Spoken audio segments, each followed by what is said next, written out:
grande fato aqui é que esse texto de Mateus, ele está fazendo referência a um julgamento, ele está fazendo referência a duas sentenças. Vemos então, versículo 31 diz assim: quando o Filho do Homem vier em sua glória, com todos os anjos, então se assentará no seu trono na glória, nos céus, e todas as nações serão reunidas diante dele, e ele irá separar uma das outras, como o pastor separa os bodes das ovelhas, e posicionará as ovelhas à sua direita, e os bodes à sua esquerda.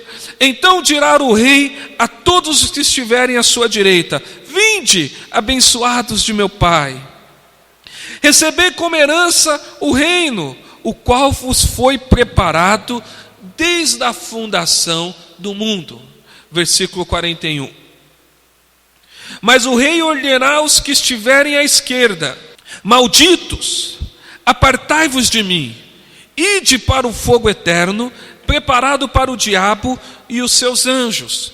Versículo 46. Sendo assim, estes irão para o sofrimento eterno, porém os justos para a vida eterna.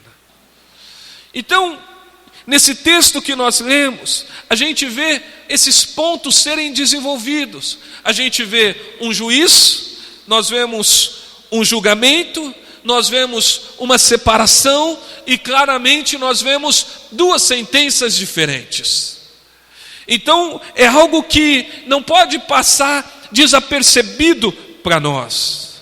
Esse versículo 31, ele apresenta o juiz, o Filho do Homem, Jesus Cristo, no seu trono. Mas ele não apresenta Jesus num trono de graça como o trono que Jesus se encontra hoje.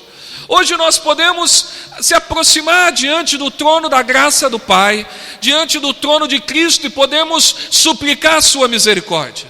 Nós podemos se aproximar diante desse trono de graça e falar: Senhor, perdoa os nossos pecados. Nós podemos chegar diante do trono da graça e buscar, porque a palavra de Deus diz: buscar-me-eis e me achareis quando me buscares de todo o coração. Então nós podemos nos achegar diante de Cristo. Mas o versículo 31 revela que o Filho do Homem agora, ele vai estar num trono que não é esse trono de graça, mas um trono de julgamento. Ele vai estar no seu trono de glória. É um trono que ele vai se apresentar agora como um justo juiz. Vai ser algo espetacular, algo esplendoroso. É o julgamento de Deus por intermédio de Cristo. É o julgamento das nações, aonde Cristo é o juiz. E esse aparecimento vai ser um aparecimento glorioso, maravilhoso, soberano, algo nunca visto antes. E quem é que vai estar diante desse trono, ou diante desse julgamento? Ou quem é que vai estar diante do justo juiz? A Bíblia diz que todas as nações, versículo 32, todas as nações serão reunidas diante dele. Ele vai separar uma das outras. Ele vai separar as ovelhas dos bodes. Todas as pessoas, de todas as épocas, de todos os lugares, sem exceção, comparecerão diante de Cristo. E vão comparecer e vão enfrentar uma separação. Hoje, nessa terra, todos nós estamos juntos aqui. O justificado por intermédio de Cristo, aquele que não é justificado, aquele que é temente ao Senhor, aquele que tem como prioridade buscar e exaltar o nome do Senhor. Mas também nós temos no nosso meio, e não só no nosso meio, mas nós convivemos no dia a dia, as pessoas que não são tementes ao Senhor, aqueles que rejeitam o Senhor. Temos junto conosco no nosso dia aqueles que são religiosos, e temos também aqueles que não são. Todos estamos juntos. Mas nesse dia, a palavra de Deus diz que será separado as ovelhas dos bodes. A Bíblia diz que haverá uma separação entre aqueles que são verdadeiros cristãos e aqueles que não são, entre aqueles que creem que justificados foram em Cristo e aqueles que não foram justificados em Cristo. Ovelhas e bodes. Versículo 34, versículo 33 diz assim: e posicionará as ovelhas às suas direitas e os bodes às suas esquerdas.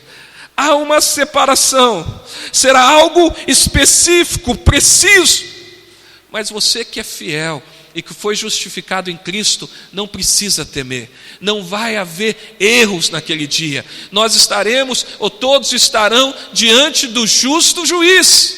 Será uma separação entre aqueles que por intermédio de Cristo entrarão na glória do Pai, serão chamados de bendito, e uma separação daqueles que rejeitaram a Cristo. E nesse dia vai chegar esse dia, e está próximo esse dia, aonde então a sentença virá, aonde então será julgado. E coisa maravilhosa vai ser estar do lado direito de Cristo Jesus.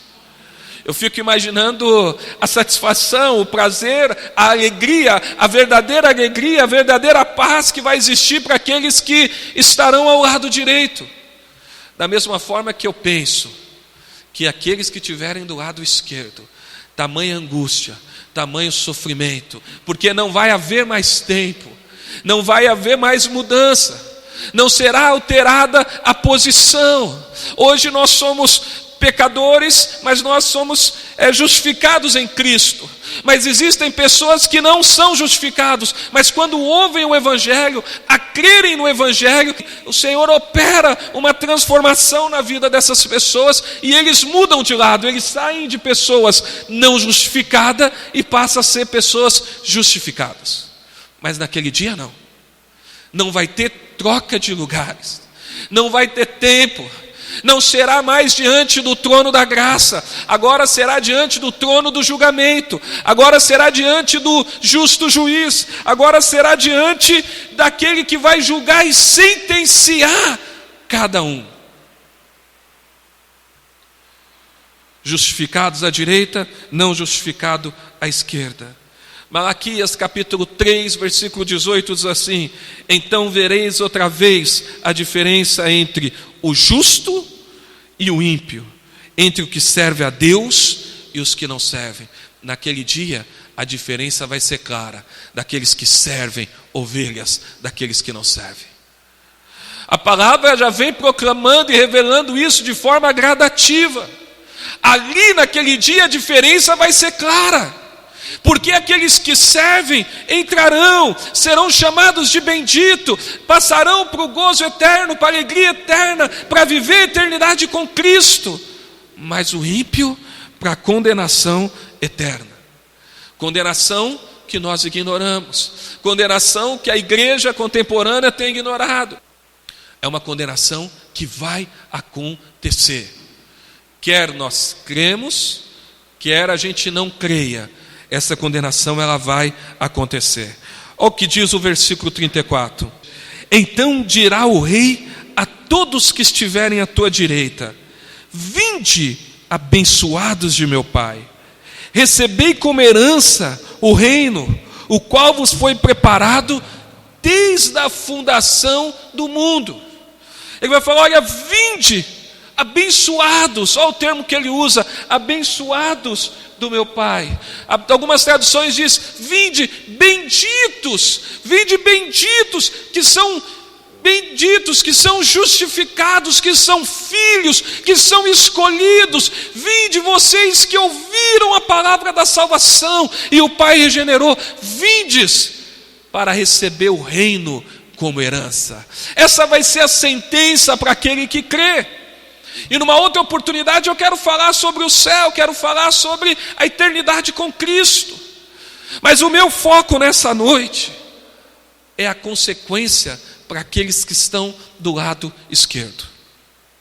O meu foco nessa noite é para aqueles que não foram justificados, é para aqueles que não creram, é para aqueles que ainda existem dúvidas no coração, é para aqueles que ainda não se posicionaram, é para aqueles que ainda estão em cima do muro, para lá, para cá, porque esses estarão do lado esquerdo, porque a Bíblia diz: não és quente, nem frio, és morno, e o morno, a Bíblia diz que Deus vai vomitar.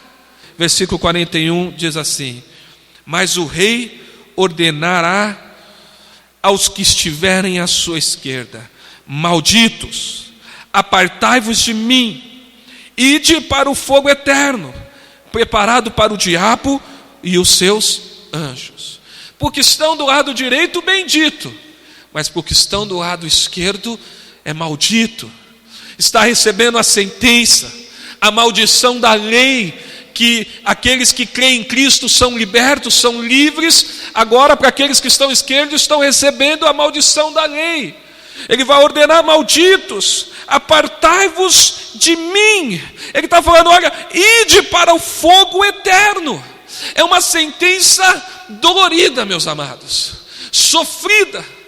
Nós não temos noção desse sofrimento, nós não temos nem percepção do que será esse estado de sofrimento eterno que virá sobre aqueles que estão do lado esquerdo do trono, sobre aqueles que vão ouvir: olha, apartai-vos, separai-vos, afastai-vos. A sentença vai ser a pior possível. Ali você não vai poder querer se arrepender, ali você não vai poder falar: não, Senhor, agora eu creio. Fala: não, Senhor, agora eu não vou ser mais assim. Ali não vai poder acontecer isso, meu amado. Quando a sentença vir, ali não tem mais oferta de salvação. É o castigo, é a punição, é a separação. O versículo 46, a parte A, também apresenta essa condenação e diz assim: sendo assim, estes irão para o sofrimento eterno. Quem quer ser bode aqui? Porque o bode vai estar do lado esquerdo.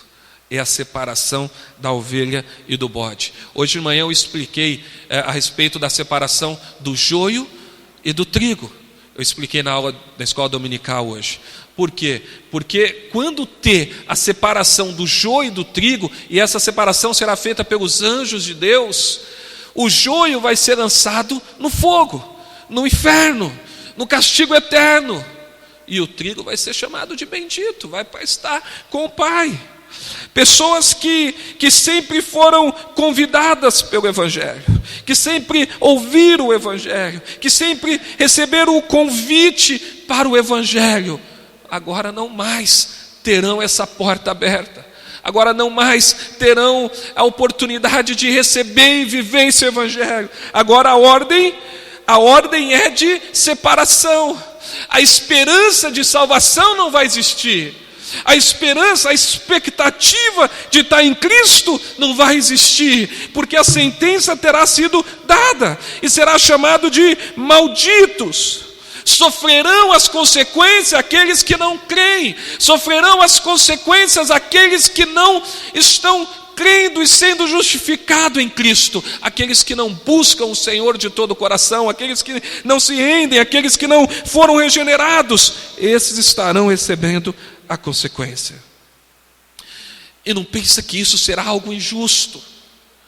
Não pense que, embora Deus criou vasos de honra e vasos de desonra, não pense que isso será algo injusto, porque a Bíblia diz que a pessoa é que se coloca nessa condição. É pela nossa própria responsabilidade e atitude é que nós vamos nos colocar numa condição de condenação. Nós não, é que a pessoa vai se colocar numa condição de condenação. O homem tem responsabilidade sobre os atos dele. E será um afastamento, uma condenação preparada e conhecida por inferno, e conhecida por segunda morte, e conhecida por lago de fogo, entre outros nomes. Só que muitos ignoram a palavra inferno, muitos ignoram esse julgamento, muitos nem creem que vai existir esse julgamento. Muitos não gostam nem de ouvir sobre isso. Quando o pastor se propõe a falar, fala: não, para que falar de julgamento? Para que falar de condenação? Para que colocar peso nas costas das pessoas? Deus é amor, Deus é bom, Deus ama todo mundo. E quando nós olhamos para a palavra, nós não percebemos em nenhum momento Cristo tentando demonstrar um Pai de amor nesse momento de sentença, de condenação. A gente vê um justo juiz punindo um povo ímpio. A gente vê um justo juiz dando uma sentença de condenação. Então a gente não pode ignorar. Nós não podemos negar. É verdadeiro, é real, vai acontecer. Independente se você crê ou se você não crê. As pessoas têm tentado apagar isso no nosso meio. Têm tentado desacreditar que haverá essa condenação. E nós temos visto diversas desculpas, diversas distorções bíblicas. Nós temos visto diversas tentativas de diminuir o que vai acontecer naquele dia, de diminuir o conceito inferno. Uma delas eu já citei, que é declarar que Deus é bom, como Deus, sendo um Deus de amor, vai criar um lugar de castigo. Como Deus, sendo um Deus bom, vai punir essas pessoas eternamente. Como Deus, sendo um Deus que entregou seu Filho para morrer na cruz, vai fazer com que pessoas estejam num estado de sofrimento eterno. Mas a Bíblia diz que haverá, que será condenado. A Bíblia diz que aqueles que não são justificados, aqueles que não creram, já estão condenados. Porque Deus, Ele é amor, de fato Ele é amor, mas Ele também é justiça. E de um jeito ou de outro, o Evangelho tem sido anunciado, tem sido pregado, a oportunidade tem vindo sobre todas as pessoas. E aqueles que ouvem e creem por meio da graça, esses são justificados, então serão benditos do Pai. Mas aqueles que se recusam, aqueles que não querem, aqueles que se recusam em ouvir e se recusam em acreditar, esses serão condenados.